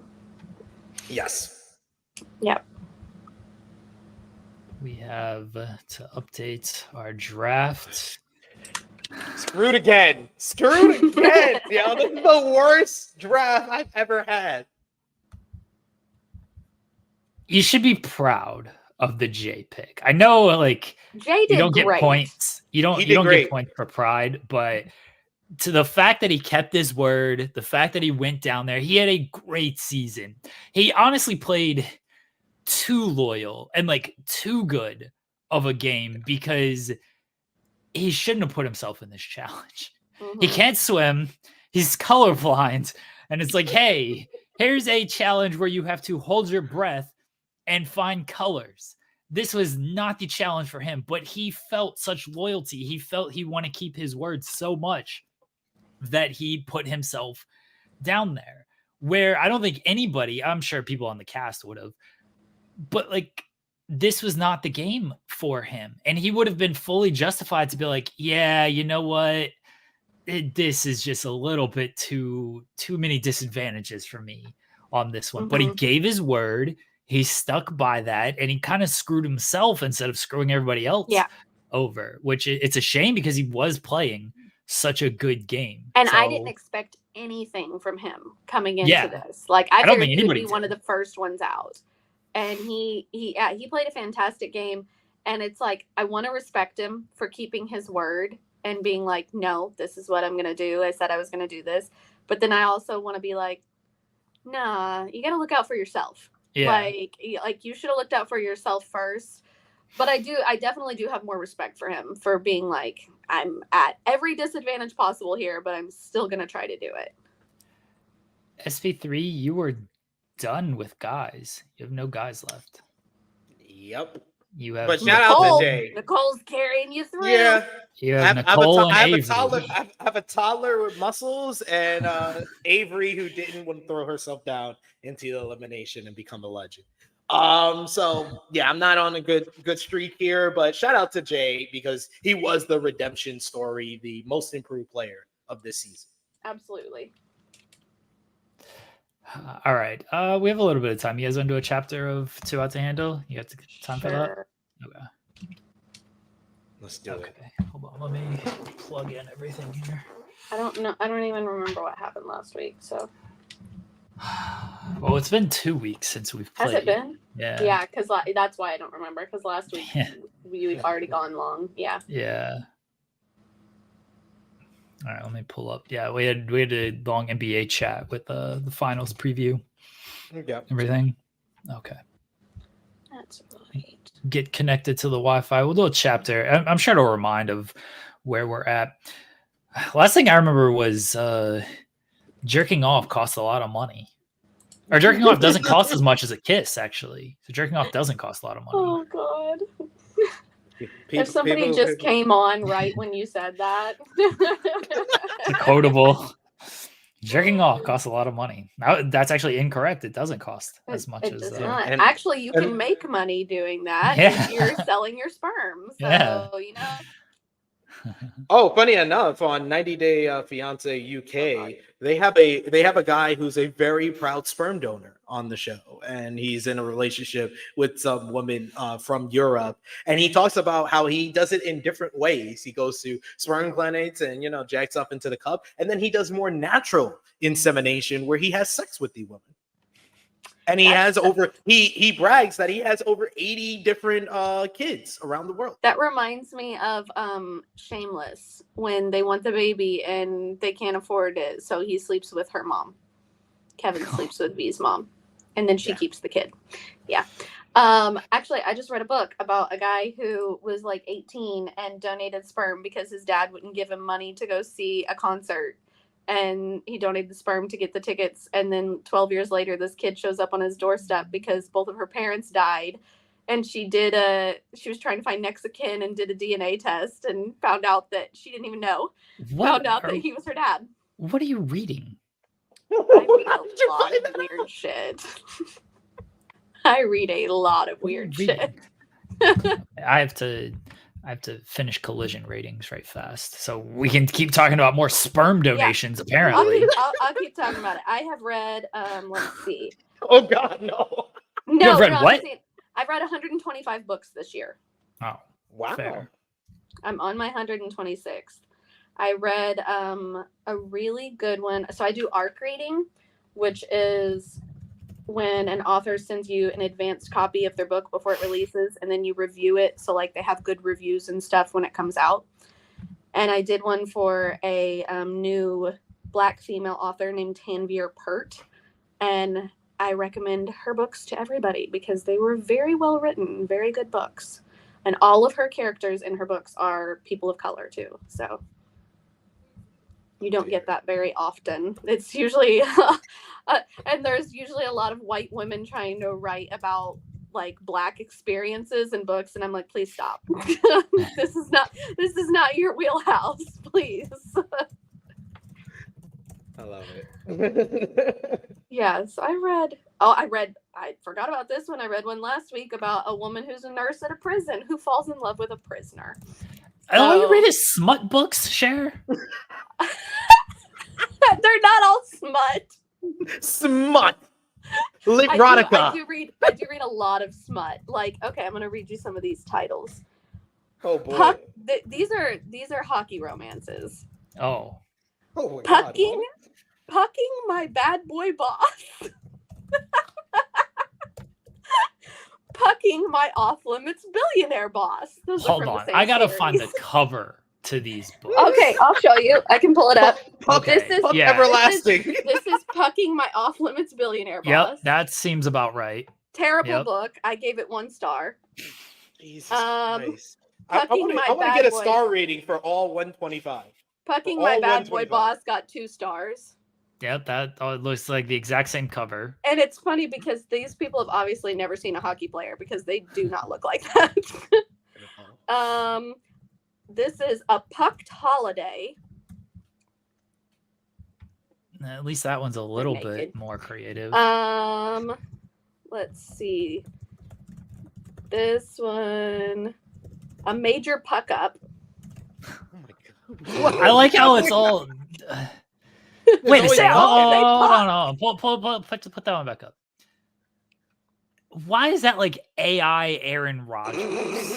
He does look like Aaron Rodgers. Okay, let me see. I got some more. This is just some random guy. This is just called Close to Me. Wow. He looks like Horacio. It kind of does. This one is about a girl who is in a freaking what's more than a throuple? What is it when there's four? A quadruple? A quadruple? I don't know. Oh my quadruple. gosh. With four people. My brother's brother's teammates. Like, are they fucking like the entire like team? There's 20 people on a hockey roster. Well, she's not fucking her brother. He's on the team. So. Okay, fine. There's 19 other people on the hockey roster. Let's see. Only the starters. 12 forwards, Only the 6 starters. defensemen, and 2 goalies. Only the starters. Yeah. Here's the thing, SP3. The starters can change from game to game because one of them is the goalie, though. She was fucking the goalie. Well, the goalie's on the roster. I know, but I'm saying that was one of her main guys. Was the goalie? Oh gosh, what is happening? That was an arc that I got sent that I had to read and review, and I'm like, "There's a lot going on right here." We need star ratings every week. Like I do my wrestling star ratings. We need star ratings of all the books that I've read for the week. Yeah. This series is all hockey. And it's called the Slayers Hockey Series, and it's all just a bunch of men who are definitely not hockey players on the covers. Dirty Secret. Dirty Secret. Oh, Duty. I thought it was Duty. And we got Dirty Hookup. It's all a bunch of dirty stuff. Oh my god. Dirty. They're dirty. They would fit in nicely on Too Hot to Handle. Oh, this one's good. Dirty Christmas. Everything is just like, let me show my abs, and that's it. Oh god, yeah. Gotta get dirty. Some of them are very funny. What? It's not all smut books that Cher Delaware reads. Just I'm literally I'm only showing the ones that have funny covers right now. Okay. All right, fair. Jesus. Yeah. Just a lot of them. There's a lot of them. Clearly. And most of them all have really bad ratings too. Okay, let's play Too Hot to Handle with whatever the hell's going on this game. All right. Oh, Chicago Challenge Mania has CT. Sold out. And it instantly sold out. Yeah. 37 minutes sold out. I messaged Scott the other day because I saw that he posted about it, and I was like, when is it? Well, it's the weekend before All Out because they didn't know it was going to move. Yeah. Oh. And I didn't even think about it. I'll usually tell Scott when the dates of pay-per-views are, and I didn't even think about it when I found out that was moved, and he'd already booked the venue. And I was like, well, and I was like, oh, that might be rough for them trying to sell out Chicago without that. Nope, because they got CT. That's one way to do it. I was like, I'm so sad. The one time I can't go to the Chicago one, and CT is the one that's there. Like, are you kidding me? Is the screen up? Yes. Okay. All right. We got the watches, and we got picked for a date. That's freaking hair. Jesus Christ. Marissa gets to pick her date. Did she pick us? I forget. Yeah, of course. Okay. Oh, it's one of the confessional things right now. Yeah. Okay. Go ahead, Liam. These watches are sick. Ha ha! Right? Don't know. Ha ha! And mine hasn't turned green yet, though. I forgot what the watches are. It's Liam is explaining. Oh. Okay. Because you have to show emotional growth, dummy. Yeah, it's where if the watches turn green, you get a free pass. You can do whatever you want without losing money. Oh yeah. Ah, yes, great Poupon. All Great bonjour. Poupon! All I care about is it turning green when I'm around Sam. Oh my gosh. Not Grey Poupon.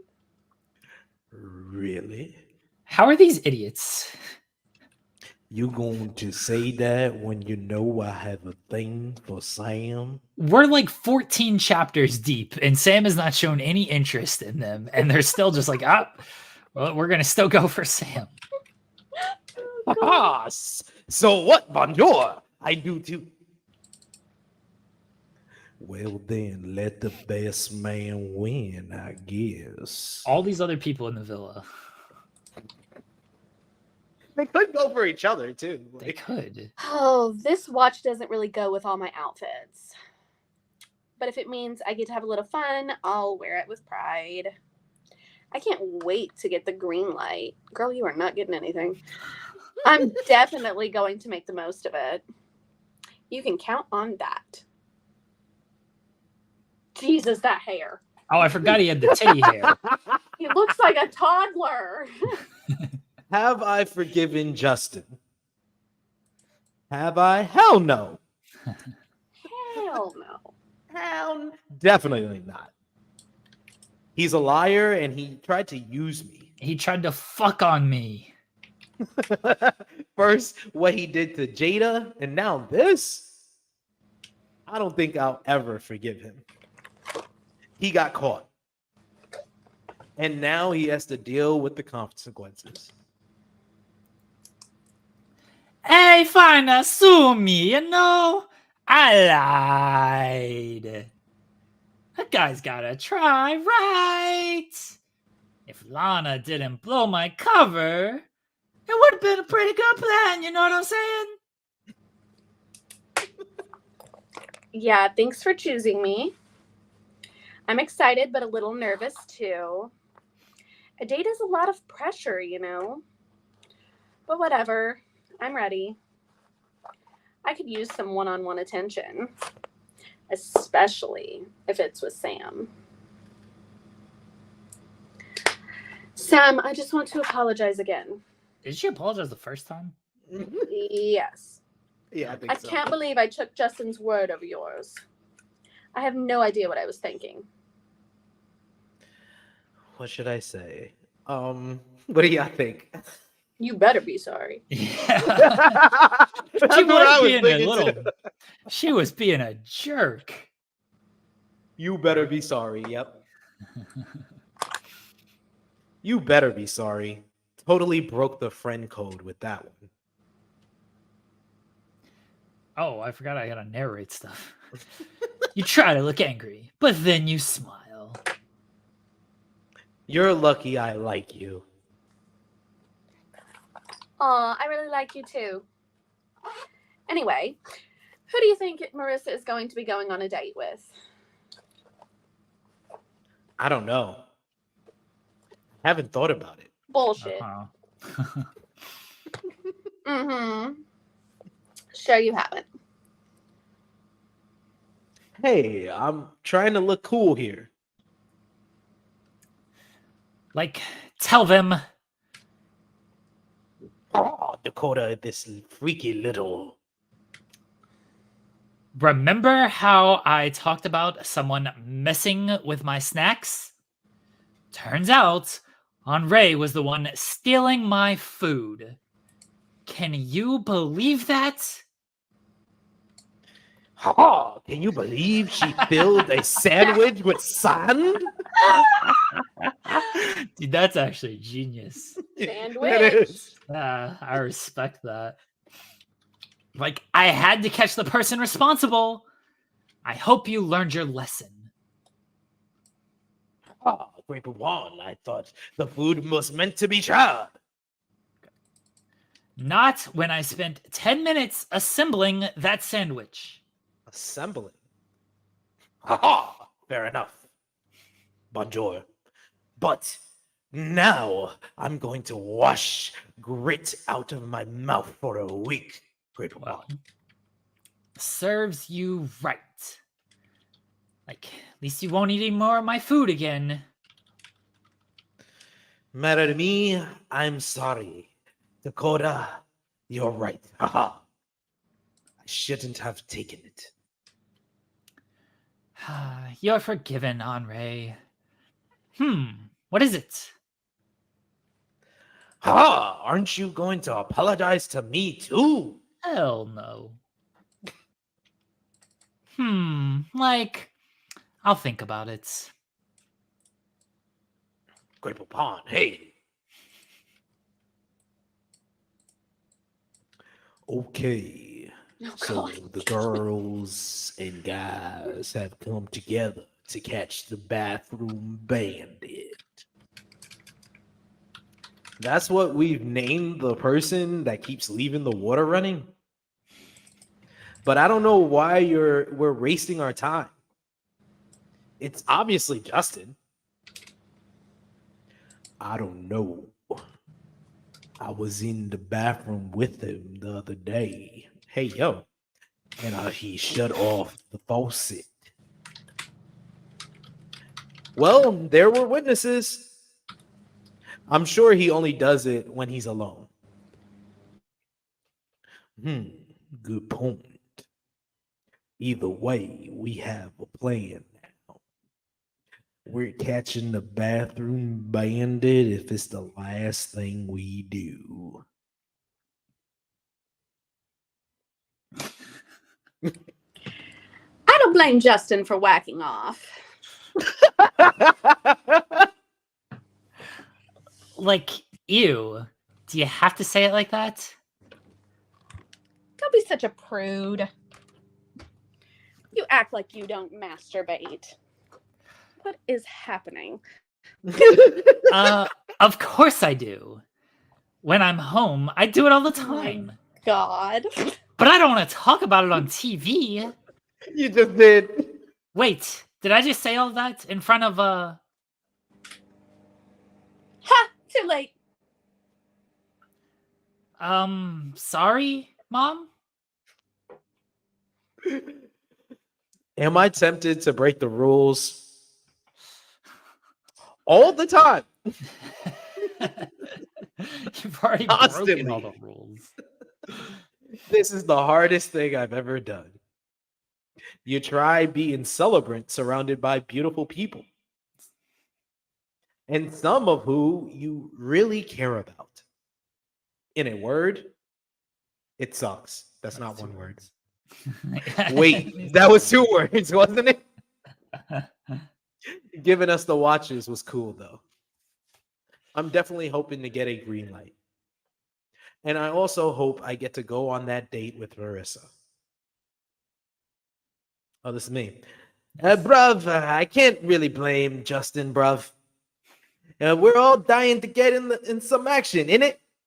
But the way he tried to frame Sam, bruv, what a tosser. Literally and figuratively, bruv. He hasn't exactly made a good impression around here, innit? But I don't feel bad, bruv. He deserves it, innit? Is there anyone here I'm not interested in? Oh, good. Okay. Anyone Pick I'm off not a guy. You better interested? pick freaking not into- Liam. Yes, Liam. Can we pick multiple people? Yeah, I guess, it's all the I guys guess, select. I guess Liam. Control A guys. He's emotionally unavailable. So I don't want to waste my time. Wow. I love how that's why you're not into him. Yeah. Following the rules is easy for me. Mostly because there's no one here I fancy anymore. I mean, I've already had sex once, so that's probably a good thing. I don't want to lose any more money. That's me, right? Yeah.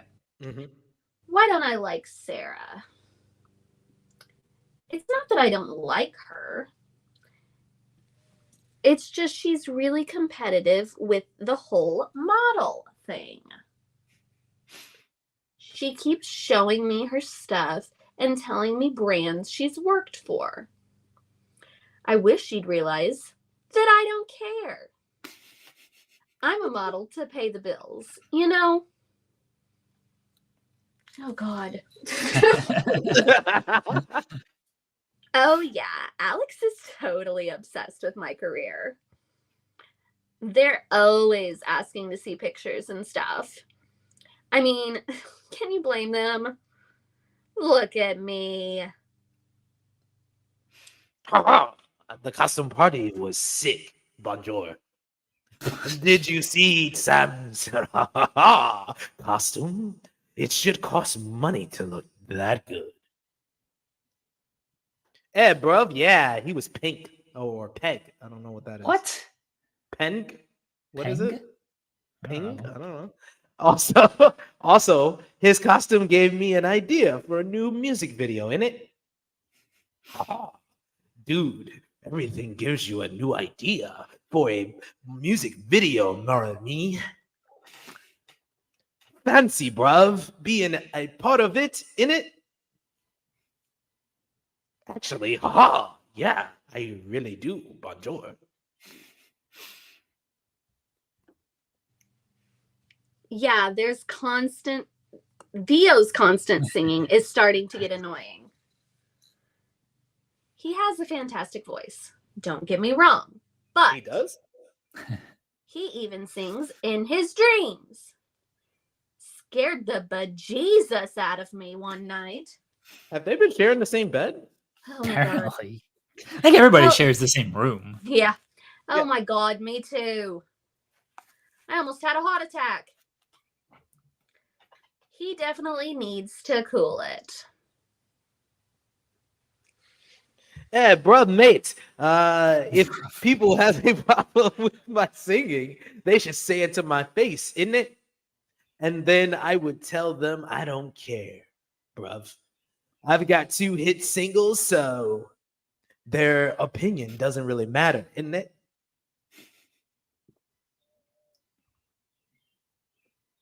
Jesus Christ. Okay, you know what time it is, Sam. Let me guess. Time for more questions.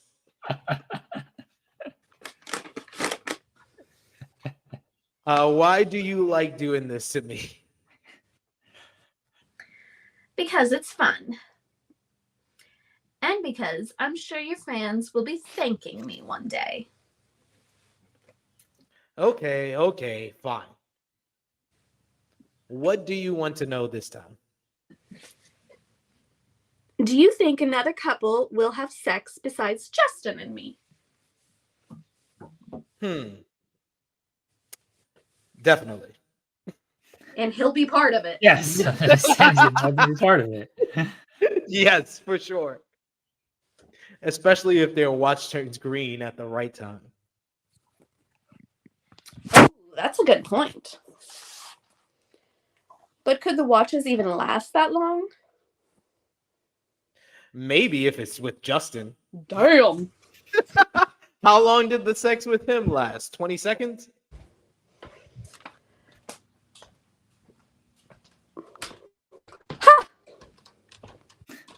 Okay. Now this question is serious. Serious. Uh-oh. Are you falling in love with someone already? Already? It's been 14 chapters. Love. And Wow. like 5 months. That's a big word. No, it's not. It's 4 letters. Am I falling in love? I think I am. Oh, we got an achievement. Look at that. I came here with an open mind, but I didn't expect to, yet now. Aw. You're so confused and adorable. Okay, last question. With who? And the most important one at that. What is it? How good do my boobs look in this top? I was not expecting that.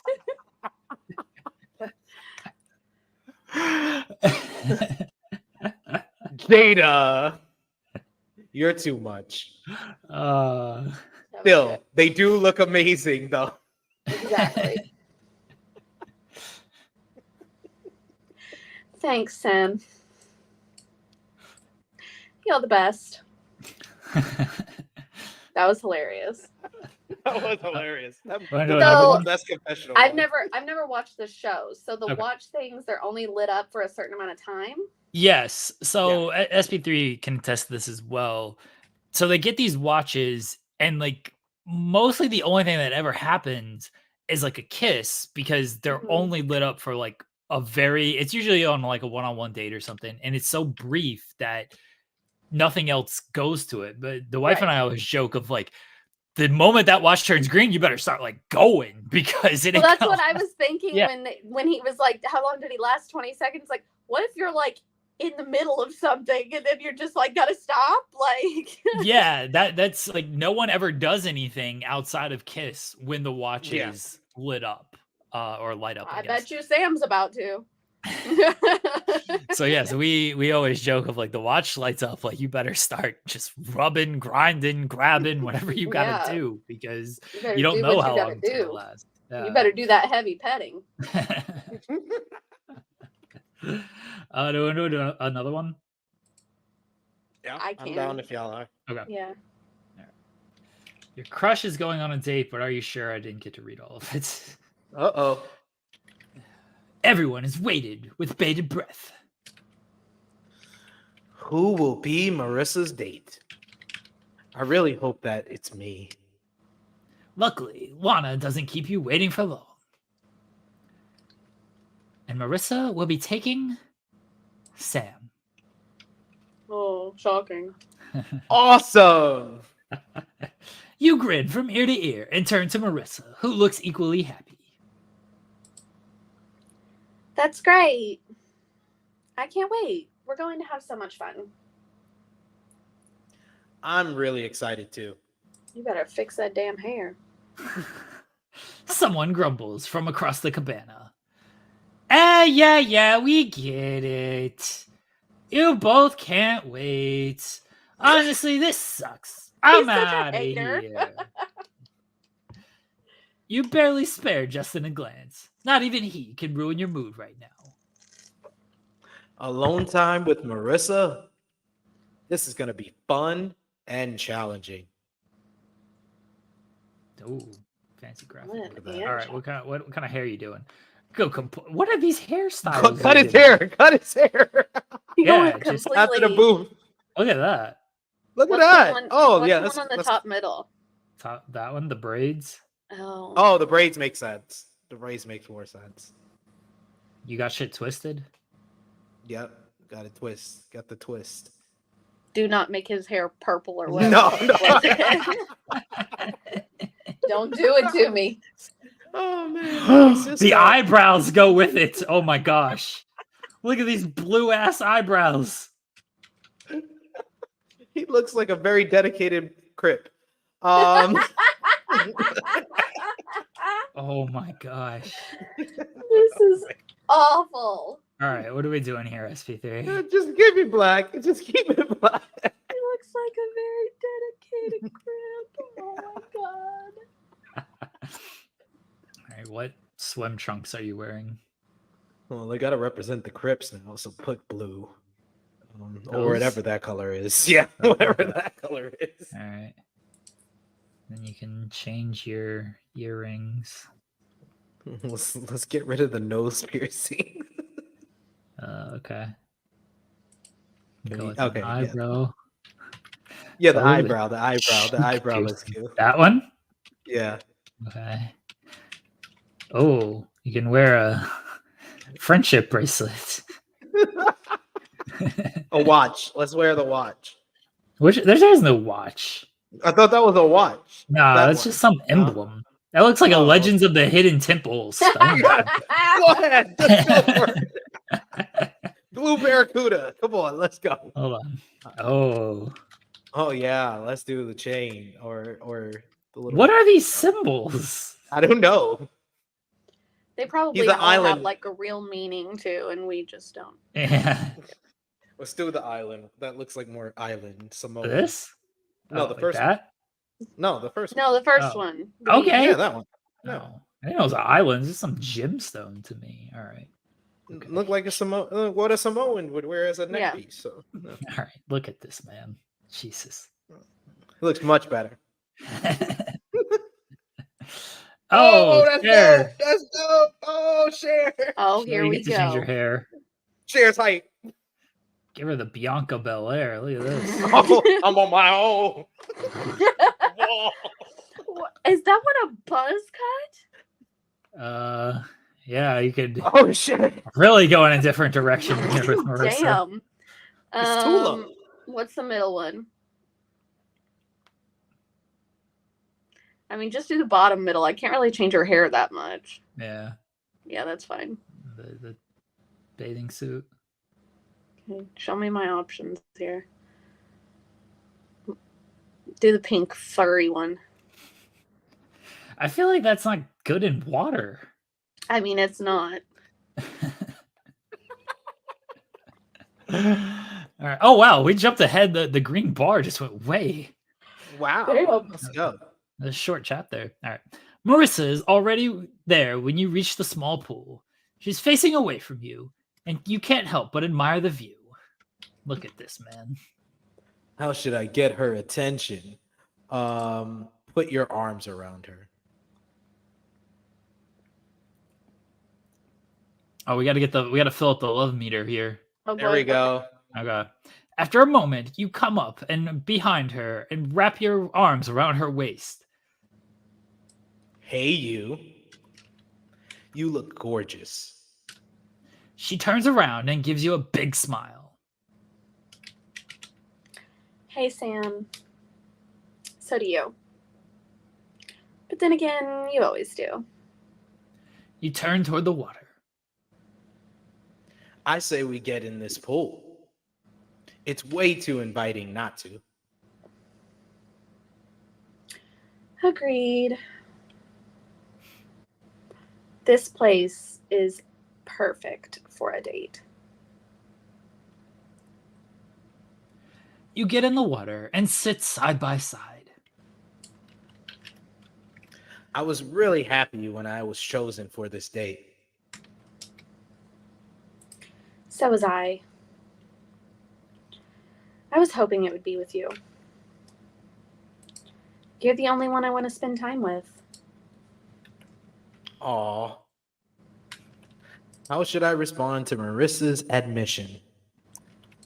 What if you turn into a huge asshole? Word, turn into a heel. He says, I feel can't the say the same.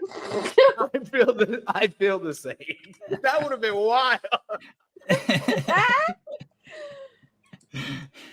Hey, what up, Ted? I feel the same, Marissa.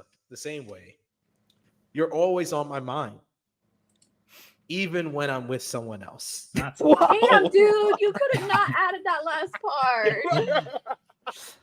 Her answering smile is bright. Jeez, that makes me really happy to hear. You reach over and grab a bottle of champagne. How about a glass? You know, to celebrate our alone time. That sounds good. I think I need a boost of confidence. You glance at the bottle. This one's non-alcoholic. She laughs. Maybe it's for the better. It's not what I usually reach for, but I think you'd find it weird if I started doing yoga now. What? Okay. You give her a curious look as she fidgets. What do you mean? Does she like do yoga when she's drunk? There's something I'm hoping to talk to you about, and I'm nervous to say it. Oh, God. You shouldn't be nervous with me. What's going on? She bites her lip as you place your hand on her shoulder, encouraging her. Okay, here it goes. I'd better just get it out. So the thing is, from the moment I first saw you, I knew you were it for me. That there would be no one else on the island that I'd want. You open your mouth, surprised, but Marissa hurries to get the rest of the words out. I like you, Sam.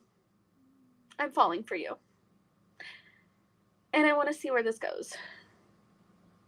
Is this supposed to be Marissa. shocking? Yeah. I want to know why was she talking about doing yoga? I'm so confused. I want you to. What is happening? Oh, up 10 again. Oh, we only have to get to 30, it seems. Yeah. I had no idea you felt so strongly. But I'm happy you do, because I feel the same way. I want to see where things go with you. Here and off the island. She puts a hand on your stomach, grinning. You just gave me butterflies. What horrible thing am I going to have to narrate? I want you. I want you to know that I'm a better person because of you. He is not a good person. When I came here, I was so focused on work that I lost sight of the important things in life. You've made me realize there's more than just a 9-to-5 and casual hookups. You've made me better too. No. And honestly, I find it fascinating. Oh my Your God. dedication to your career is admirable, and I look up to you. I cannot. She goes to respond, but then exclaims in surprise instead. Oh, there we go. Hey, here we go. Watches turning green is a good thing. That means all rule breaks are legal in Lana's eyes until the watch turns off again. Choosing to break the rules now won't cost you, so get your romance on. Get your freak on. Oh, get your freak on. Freak on. Freak on. Oh, Sam, look. Our watches are green. Thank you, Hurry Captain the Obvious. hell up. Lana is giving us the green light. Kiss her. If he pumped the brakes now, You all are, the like, times he did stuff, I would die. You smile and slowly move toward her. And then it turns off. We must have done something good. Now I say we do something bad. You cup her face and bring your mouth to hers. She responds instantly, her mouth slow and soft. Marissa's kiss is so sweet, it makes your heart flutter. Yet, to your surprise, its sweetness doesn't last very long. Your kisses turn heated, more passionate, with every passing second. And you're talking about the smut that I read. Your tongue runs over the seam of her lips, causing her to gasp. You span her waist with your hands, but just before you can pull her onto your lap, your watches turn off again. All breaks and fucking Damn. rules. Damn. That's the rule. The watch never lasts that long. You No. sigh and lean your forehead against hers. Just when it was getting good. All right, who cares? Break rules. Stupid rules. You laugh and move her off you. I'm thankful we got at least this. Now, what do you say? We enjoy those drinks. Her smile tells you her answer before her words do. Sounds good to me. That's it? Oh, we're at Infatuation. Ooh. Oh, shoot. We moved We up. weren't already at that. After your date, you and Marissa walk into the bedroom holding hands. You're shocked to find everyone is waiting up for you. Okay, spill the beans, lovebirds. How was it? You turn to Marissa, unable to keep the smile from your face. Our What, he date changes- was... He changed his bathing suit. He took off all his jewelry. Our date was... What should I say? It was magical. Yeah, let everybody know so they stop hitting on you. Yeah, that ain't gonna stop them.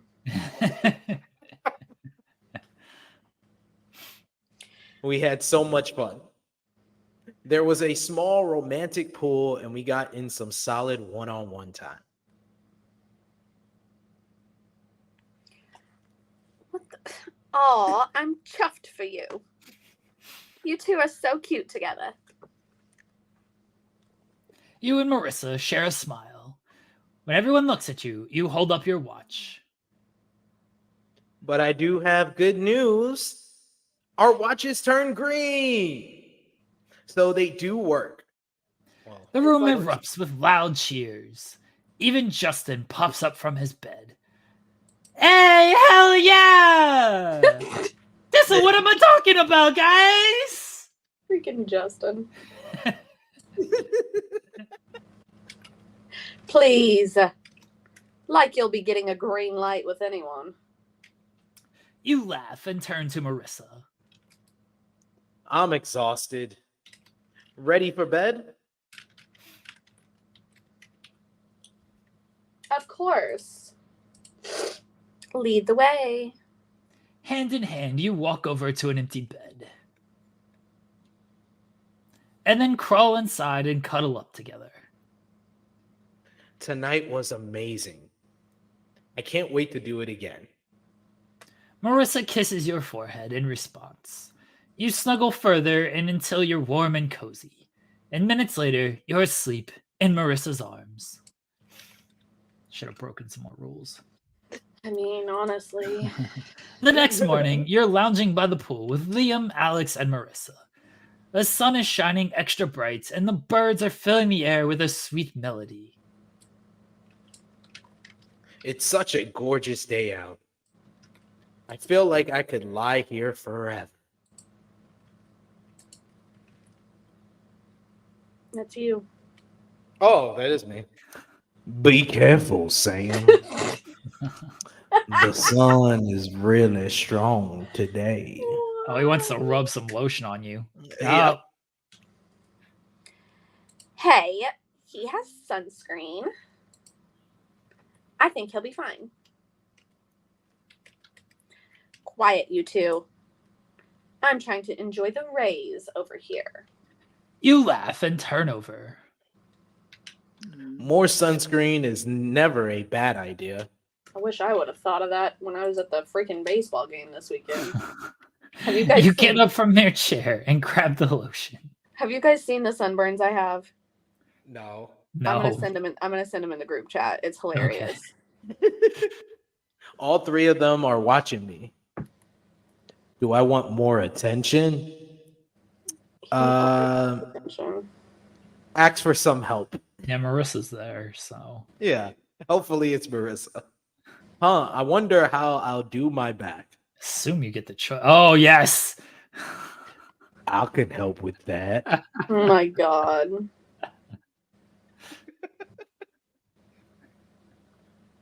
Sure. So can I. Count me in two. You watch in awe as all three of them reach for the lotion and look at you expectantly. No. Not knowing what to do, you grin. Great. All just gonna help. The three of you should be done with the job in a second. What? Jesus Christ. You expect them to laugh, but you definitely don't expect them to play along. I'll Jesus. do your shoulders then.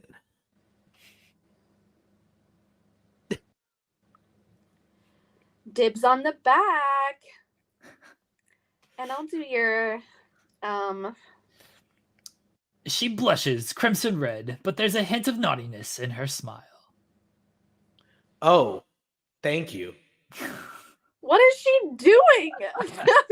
When you turn around, you feel three pairs of hands all over you, Oh my and the God. feeling is far from unpleasant. They massage the lotion into every part of your body, and into every part of your body you couldn't reach yourself, lingering in certain spots. The touch on your sun-warmed skin is hard to endure. It drives you crazy in the best way possible. All too soon enough, they're done. You take a deep breath and let out a happy sigh. What? Just Thank you, everyone. You welcome. I can't. My pleasure. Anytime. All three wink at you. No. A few minutes later, Jada comes walking over. She doesn't look happy. Oh boy. I'm not happy either, Jada. I understand. Sam, Alex, can I talk to you both for a minute? Oh boy. Uh-oh. It is important. Uh-oh. He said the same thing we did. That doesn't sound good. Oh, There we go. The cliffhanger for next that's week. Cliffhanger. Why does she look so serious? We will find out next week. Juicy. Love the juice. Why are all three of them rubbing lotion on him? He just went on a date with Marissa. Like, I don't know. can they not take a hint? Clearly. No, they can't. Oh, all right. Hints after it, they just avoided it. All right. Cher Delaware, you want to plug anything? No, not really. All right. SP3, would you like to plug anything? Check out the True Hill Heat Wrestling YouTube channel. We got our short up for Monday Night Raw review. We've been doing really well with the shorts. I think like 80,000 views in the last week on just shorts Awesome. alone. Nice. So go over, support our latest short for Monday Night Raw last night. And I'll be live on the True Hill Heat Sports and Entertainment channel 2:05 p.m. Eastern Time today with Sober Guy JJ reviewing Power Book 2 Ghosts Season 4, Episode 1. We'll be reviewing this Season 4 all season long since it is the final season for Power Book 2. All right. I don't know. We'll be back this week with other stuff. Whatever. Who cares? We'll be back next week. Maybe recapping the NBA Finals. Maybe me taking another victory lap. A victory lap for the second straight year if the Boston Celtics win. Maybe. Everybody.